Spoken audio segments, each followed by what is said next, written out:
Peruvians continue to await the official announcement of Pedro Castillo as the next president, the country's top authorities have called for calm and to respect the results.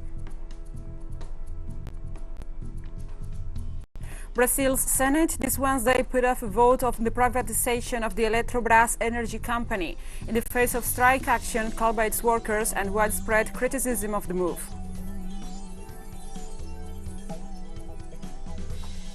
Iranian President Hassan Rouhani has joined the many voices calling for a huge turnout in Friday's presidential elections.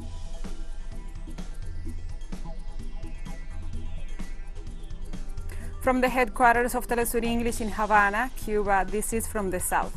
I'm Gladys Quesada.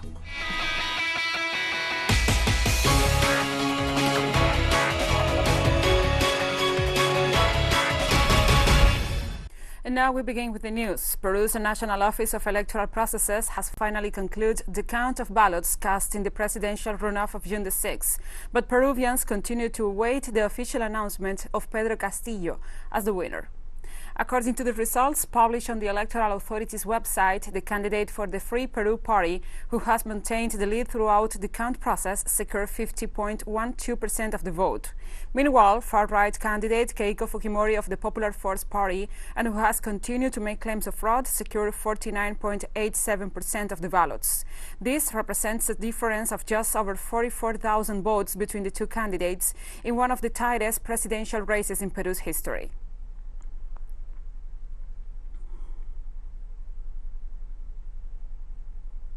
As supporters of presidential candidate Pedro Castillo continue to mobilize in the streets, urging the electoral authority to declare him winner, the country's Council of State issued a statement this Wednesday, calling for respect for Peru's institutions. The text, signed by interim President Francisco Sagasti, as well as the heads of the legislative and judicial branches, the Attorney General, Ombudsman, and other top authorities, also reiterates that elections are the only means to come to power in Peru's constitutional democracy, while calling for calm and to respect the results.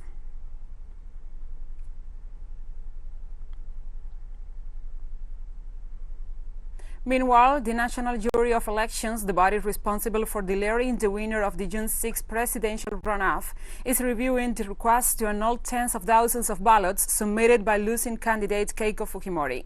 International observers, including from the Organization of American States, have declared the ballot free and with no serious irregularities. On Monday, lawmaker and retired Admiral Jorge Montoya and Fujimori backer called for new elections to be held, questioning without basis the fairness of the vote, alongside 63 other retired generals and admirals. The move prompted Peru's defense ministry to stress the group does not represent the armed forces, as fears of a possible coup spread.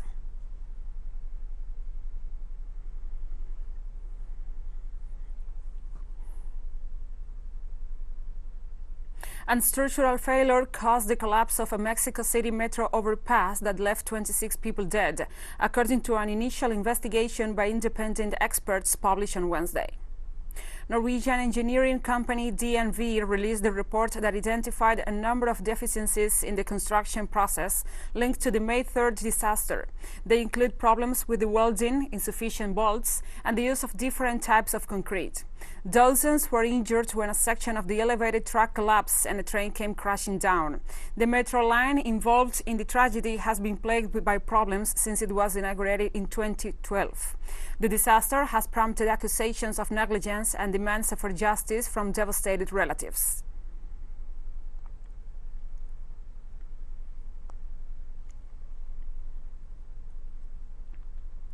While the Copa America football tournament is taking place, the Brazilian Congress is drafting a series of bills to further develop extractivism in the country, a practice that damages the environment and harms local populations in rural areas. Our team analyzes the measures as well as the risk that the current football tournament represents as a profit-making mechanism in the following report. At the beginning of the pandemic, Brazilian Environment Minister Ricardo Salles recommended to his peers that they take advantage of the media distraction created by COVID-19 to let other things slip by. The pandemic is now joined by a Copa America football tournament that monopolizes TV screens, but 700 indigenous people from 25 villages came from different regions of Brazil to Brasilia, where the atmosphere seems similar to that of an Amerindian cup. On the Congress agenda are a series of bills considered to be the final sentence of the Bolsonaro government against indigenous peoples and the environment. In practice, Law 490 effectively wipes out demarcated indigenous lands by enabling the withdrawal of their territories, forced contact with voluntarily isolated peoples, and permission for the commercial exploitation of their lands. Bill 3729 puts an end to environmental licenses. It is considered the ultimate flexibilization of environmental laws, since it grants the right to self-permits by those who will commit social environmental crimes. Its rapporteur is a rural activist, Katia Abreu. A series of bills focused on the legalization of grab territories, which will hand over for private use between 60 and 65 million hectares of public lands that were illegally seized by the market. A parliamentary decree that abolishes the main consultation mechanism for indigenous peoples and traditional communities, and finally, a bill presented by Bolsonaro to allow mining, hydroelectric construction, and agribusiness activities on indigenous lands. The measures encourage the current incursions of illegal miners on Yanomami and Munduruku indigenous lands, whose representatives have had problems traveling through Brasilia, precisely because they were surrounded by armed invaders. We have been experiencing invasion of indigenous lands for a long time, mainly on the Yanomami, Kayapo, and our Munduruku-related land. We know the environmental crimes and they are perpetrating, but the Brazilian authorities don't adopt the necessary measures to punish the people who are harming our Mother Earth. While governors and mayors were busy rejecting the announcement of the Copa America in Brazil, those who agreed to host the event were Rio de Janeiro, Bolsonaro's stronghold, and a city that seeks visibility in order to resume the post-pandemic tourist flow, Brasilia, seat of the government, as well as the capitals of Goiânia and Guaivia, the centers of agribusiness, the sector which is one of the cornerstones of Bolsonaro's administration and has been denounced for social environmental crimes, went against economic trends during the pandemic and saw high profits due to a record harvest. However, in Brazil, more than half of the population is unable to get enough to eat adequately. Brazil didn't have a record food harvest, but a record soybean and sugarcane harvest. But people don't live on soybeans, they don't only consume soybeans. And soybeans are not a sufficient ingredient for animal feed. People don't live off sugar, alcohol or cachaça either. They need many more things: rice, vegetables, potatoes, cassava, meat, eggs, milk, and all this was not stimulated by the erratic, mistaken, and genocidal policy of the Bolsonaro administration. It stimulated the soybean that replaced these crops. Indigenous peoples camped out in Brasilia, the city hosting the most football games, together with Rio de Janeiro. Ignacio Lemus y Julia Nassif para TeleSUR. And we'll be right back after this very short break, so don't go away.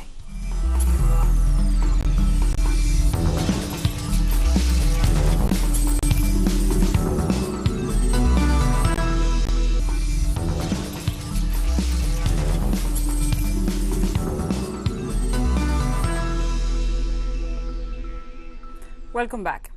Brazil's Senate this Wednesday put off a vote on the privatization of the state-owned Eletrobras, electrical energy company, in the face of a 72-hour strike action called by its workers and widespread criticism of the move.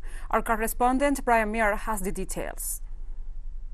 On the day of a much-anticipated vote in the Brazilian Senate on the privatization of Eletrobras, the state energy company, which provides about 37% of the nation's electricity and also has operations abroad, was put off today after pressure from the left opposition and the Union of Electrical Company Workers, which went on a 72-hour strike on the eve of the vote. This has been interpreted as a sign of weakness of far-right President Jair Bolsonaro's ruling coalition. The Senate is controlled by his so-called allies, but even among his allies, there's more and more criticism of this move, which would end up turning a large part of Brazil's patrimony, including many of its hydroelectric dams, over to foreign private capital. Now, it's worth remembering that the massive blackouts that crippled the capital of Amapá state, Macapá, was caused by privatization of the municipal electric company. Anyone who's been following the history of energy in Brazil knows that privatizations have always led to disasters, has always led to worse service,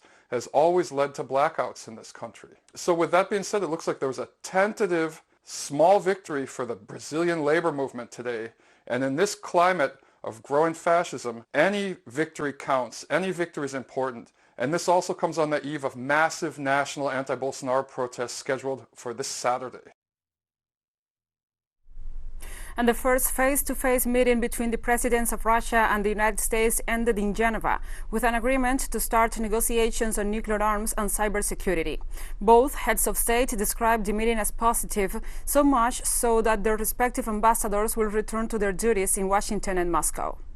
The summit lasted some 5 hours, putting stress at a press conference afterwards that both nuclear superpowers understand their responsibility in maintaining strategic stability and will negotiate a renewal of the SALT Treaty to keep strategic atomic weapons under control. He said special emphasis that put on curbing cyber attacks, especially the use of ransomware to hold states, public services and companies hostage.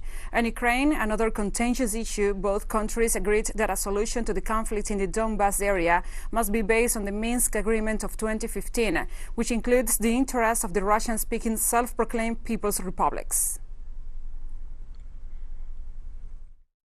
On many points, our assessment differ, but from my point of view, both sides show a desire to understand each other and look for ways to converge positions. The conversation was absolutely constructive. And I must tell you, the tone of the entire meetings, I guess it was total of 4 hours, was good, positive. There wasn't any strident action taken. And around 1,000 demonstrators gathered in Hungary's capital on Wednesday, urging President János Áder to strike down a new law that human rights groups say stigmatizes LGBTQ people and limits their rights. The demonstration took place outside Áder's official residence and came a day after Hungary's parliament approved controversial legislation, which was supposedly aimed at fighting pedophilia, but included amendments that prohibit the display or promotion of homosexuality or gender reassignment to minors. In practice, the new law prohibits the portrayal of homosexuality in school sex education programs, films, advertisements, and other media materials aimed at under 18s.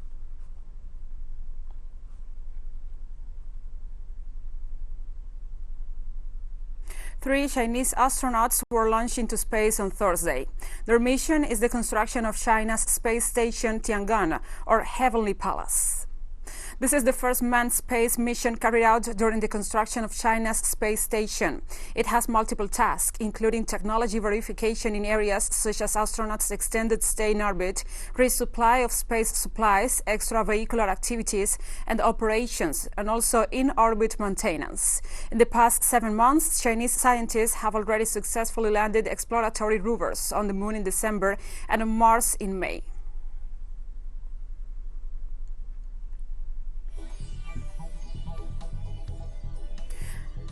And we have more stories coming up after this final short break, so stay with us.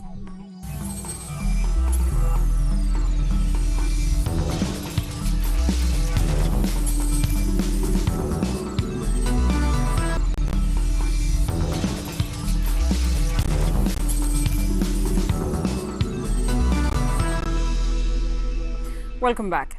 Iranian President Hassan Rouhani joined the many voices calling for a huge turnout in Friday's presidential elections to protect the Islamic Republic. 5 candidates are contesting the polls, 4 of them belonging to the camp of the so-called principalists, close to the religious leader Ayatollah Ali Khamenei. The way of expressing our complaints is not turning our back on ballot boxes. That's not the solution. We have better ways. I tell our people that turning away from the ballot boxes does not resolve anything for us. Some may say that the situation has become so tough for us. I tell them to cast their votes despite the troubles. Going to the polling stations in present circumstances will consolidate your system and makes us more powerful. Not voting does not do us any good. What is the benefit in that? Speaking of our upcoming elections in Friday, it's been several months that American and British media and the mercenaries working under their flags in those media are killing themselves to maybe question the elections and weaken the participation of the people. They want to somehow make accusations against the elections in the Islamic Republic with all sorts of comments and remarks. A German ship rescued a group of migrants who were left adrift in the Mediterranean Sea after the boat sank. The collapsed boat had sailed from northern Africa carrying migrants from Libya and Tunisia, the German maritime rescue charity reported. Authorities stated that at least 700 people have died trying to cross the Mediterranean Sea with the aim of reaching Europe in May only.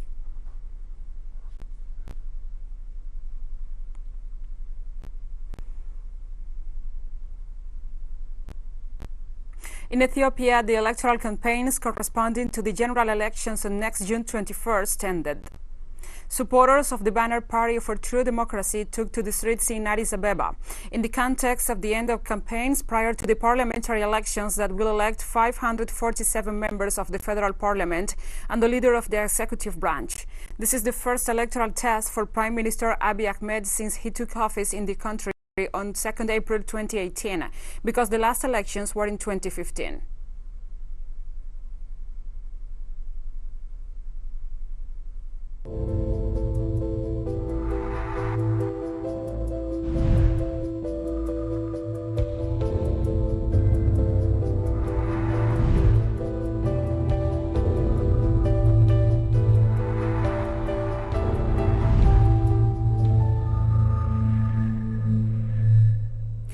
And Paraguay goes through its worst moments since the first COVID-19 cases was registered in the country.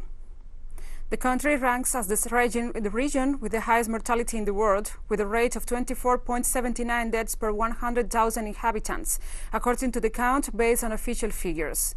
As a result, hospitals are overwhelmed. More than 7,500 beds of intensive care in the country are occupied. It is estimated that 200 patients are in delicate condition.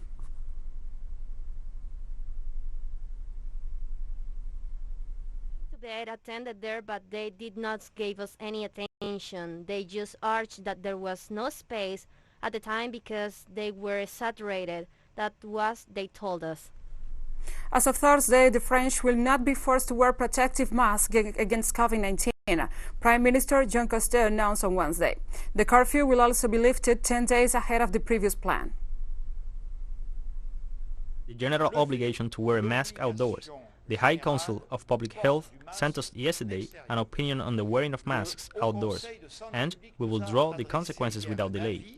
Wearing a mask outdoors will therefore no longer be compulsory, except in certain circumstances, when people gather together, when they are in crowded places, in a queue, on a market, or in the stands of a stadium. The prefectural decrees governing the wearing of masks outdoors will be modified tomorrow to reflect this new rule of good sense in the light of the evolution of the epidemic situation.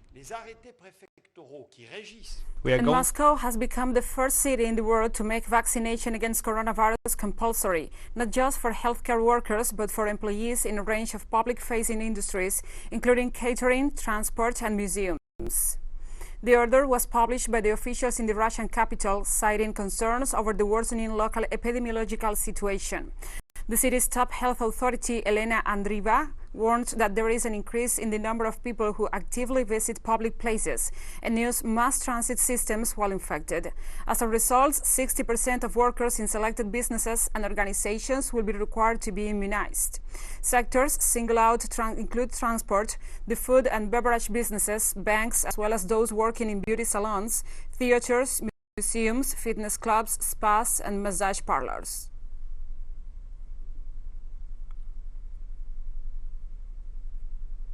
Venezuelan conductor and violinist Domingo Hindoyan will make his debut as chief conductor designate of the UK's Royal Liverpool Philharmonic Orchestra this Thursday. Hindoyan, who was born in the Venezuelan capital Caracas, started his musical studies as a violinist in his home country as a member of the renowned Venezuelan musical education program El Sistema. He later went on to study conducting in Europe at the Haute École de Musique de Genève. His vibrant career as a conductor includes renowned ensembles and orchestras around the world, including the Metropolitan Opera, Paris Opera National, Lyric Opera of Chicago, Philharmonia Orchestra London, Philharmonic Orchestra, St. Petersburg Philharmonic, New Japan Philharmonic Orchestra, and the Simón Bolívar Symphony Orchestra.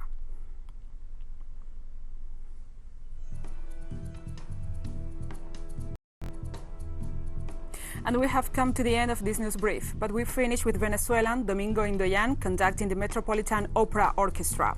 Remember, you can find this and many other stories on our website and our social media pages. For TeleSUR English, I'm Gladys Quesada. Thank you for watching.